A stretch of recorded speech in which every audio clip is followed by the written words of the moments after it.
So I am so excited to get the year started. How about you? I think that we're all off to the races. Here it is, the end of the first really full week. You know, last week was like, okay, we had a couple of days. Some people started, some people didn't. This is really the first full work week of the new year, 2023. So welcome to 2023. As we just get started, it occurs to me that many people are thinking that they want to play their A game. They want to bring their game on. We all start the new year with such hope, such promise, such BS resolutions. So what does it take to really win the game? As I was watching TV, and sometimes I just have the TV on just for noise purposes. And I did because I had been just kind of thinking I was going to do a few things, get a little bit of work done. I usually put distraction on because I focus. And I know that sounds really odd, but I actually do better focusing when I have distracting sounds in the room. That's how I used to actually practice the piano. What I did is I turned on a little bit of distraction while I had my computer in front of me, and I thought I was working, and I got caught up in a football game. It started occurring to me as I watched this, I was actually starting to enjoy watching it. Now, full disclaimer, I know very little about football. I do know that there are two teams that play, and there are 11 players on each team during the play on the field, that there's a goal post on each end. We all talk about the goal post of life. Those are little idioms, funny things, and we're going to talk about a couple. I'm going to drop a few of them in here. Sometimes we'll go, well, where did that come from?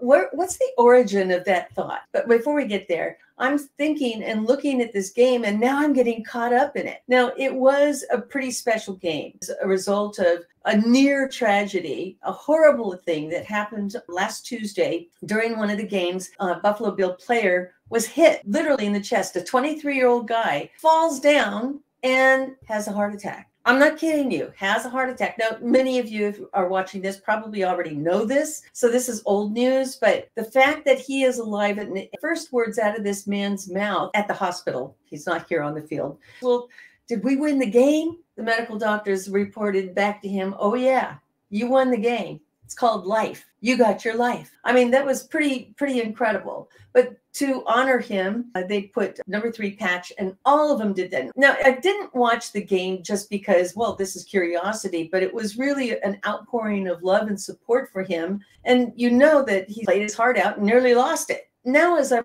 very first thing that happens is one of the players, this guy, catches the ball and runs to the other end and scores a touchdown. What? That's crazy. Now, but really, it was pretty darn unusual. And so I'm thinking to myself, well, what do I know about football? Not a whole lot. But what I do know is odds. I don't have to know a whole lot about football to know that Hail Mary is something that you throw, like throwing a pass, and hope to God somebody receives it because the odds are against you. That's a Hail Mary. Haven't we all heard about that in business? You know, this is a Hail Mary. There's not a prayer's chance that this thing's going to work, but we're going to try it. It's a Hail Mary. Or we need to run interference on this. Yeah, that's actually something that came out of football. It's not something that was in the boardroom to begin with. Here's the thing. I know a lot about odds. I know that the odds were against the team in certain ways.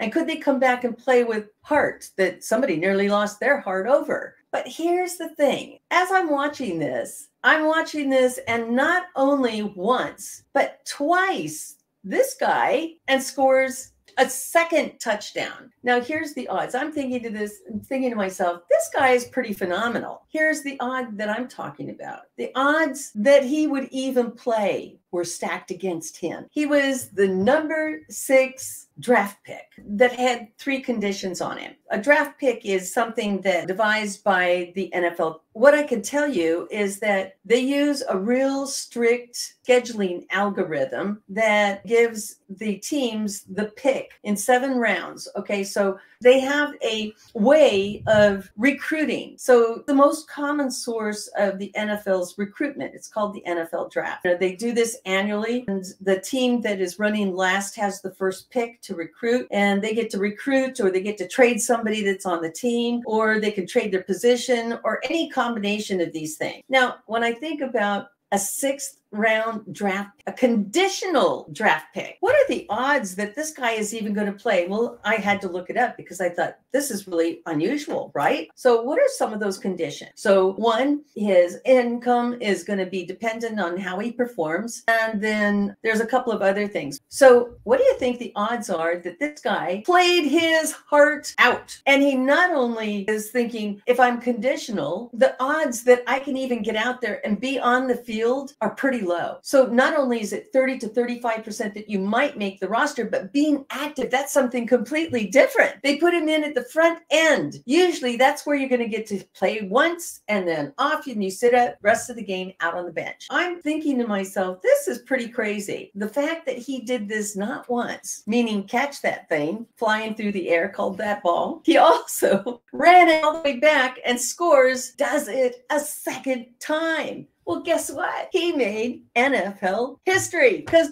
nobody's done that. You think he's going to score himself a little bit better position going into the next season. I had to look him up and I had to really understand what were the odds against this guy that he would be able to figure out how to win the game. What does it take to win? What does it take to win in any game, whether it's football or it's business? What does it take to win? It takes stamina. It means that you need to be prepared at all times, whether you're practicing individually or you practice to join the team. If you're on a team or you're playing individually, it doesn't make any difference. You bring your A game, and for strength and endurance and for training, they're out there, even on their off season, out there training, working hard. What are you doing to make sure that you're getting your A game on and that you're bringing your A game all the time? Now, maybe it's not lifting weights or doing all of those things, but the things that we start thinking about when we start out a new year, that new year starts out with, I'm going to have healthier habits. I'm going to sleep better. I'm going to eat better. I'm going to stop doing this. I'm going to start doing that. It's what we do for the rest of the year. It's not just at the beginning of the year. Oh, we're coming up on February 6th, I think, which is a great day where all of the resolutions are now finally retired. What does it take to win? It means that you got to bring on your A game. You're required to really do your own homework, do your own reps, practice what it is that you need to do, whether it's sitting in front of a mirror having a conversation so that you're going to know how to talk to a prospect, or if it's understanding what your market is doing by actually doing your market research. Wherever it is, whatever it is, that's what it takes to win your game. And not only that, to do it consistently. Do it when you don't feel like it. Do it when in spite of, or not instead of. The one thing that keeps this probably was competition. He had so many guys on him, literally trying to keep him from catching the ball. And he's had this throughout his career. But being number 6 draft pick as a conditional draft pick on top of that, do you think he had to work a little harder? Do you think he had some competition? You bet he did. And let me just tell you this, competition is always there to take your place. Competition is always there to replace you. Whether you were the best, whether you were the only, it doesn't make any difference. You can be replaced, and frequently and often and when you least expect it. That's why you got to keep practicing your A game. That's why you got to keep doing it, because everyone is replaceable. You don't have to have a heart attack out on the field. You don't have to have somebody chasing you down the field and keeping you from making all those moves. There's always going to be competition, whether it's in a personal relationship competition or a business relationship. You got to keep things fresh and going and moving forward. Otherwise, you do run the risk of having competition chasing you down and replacing you. And the third thing that I want you to think about is whatever business that you choose, whether you're coaching, whether you're playing in a sports game, play it like a sport, but treat it like a business, which means you got to have a few rules. You got to have some good gamesmanship, and you got to treat it like, boy, this is the best thing I can do. Because if you don't like it, you won't treat it like a sport. You won't enjoy it, and you won't treat it like a business. You'll treat it like it's a duty. And we can do things as a duty for a while. I will tell you that keeping that, sustaining that, and keeping the momentum and doing that when you feel like it's just a job, you're not going to do it. You're not going to do it consistently. You're going to consistently find reasons not to do it completely. And that's when the magic thinking starts. What's magic thinking? Magic thinking is you think, I got this. Nobody else can take my job. I'm so secure in what I do. Nobody can take my place. And guess what? You get sacked. You get blitzed. Oh, yeah. Oh, there's a few other in a scramble, you get sacked. In a huddle, you fumble. Oh, yeah, those are all the idioms. And think about that. And as those words apply to our own business, at any time we can be sacked. That means replaced. Sacked because you think you're playing your game and you're not. So play your A game and bring it on. And remember that the competition is always there, but you can always keep that competition on their toes by being better at your game. Play it like a sport and treat it like a business. If you'd like to have a little bit of Linda time to talk about some of these things, I would be so excited to have a conversation with you. And I want to invite you to do that right now by going out to Linda Kaye Today. Oh, yeah, there it is right on the bottom. See it? Get your Linda time by going out to get.lindakayetoday.com/Linda time. And let's get ready to rumble. Let's take it out.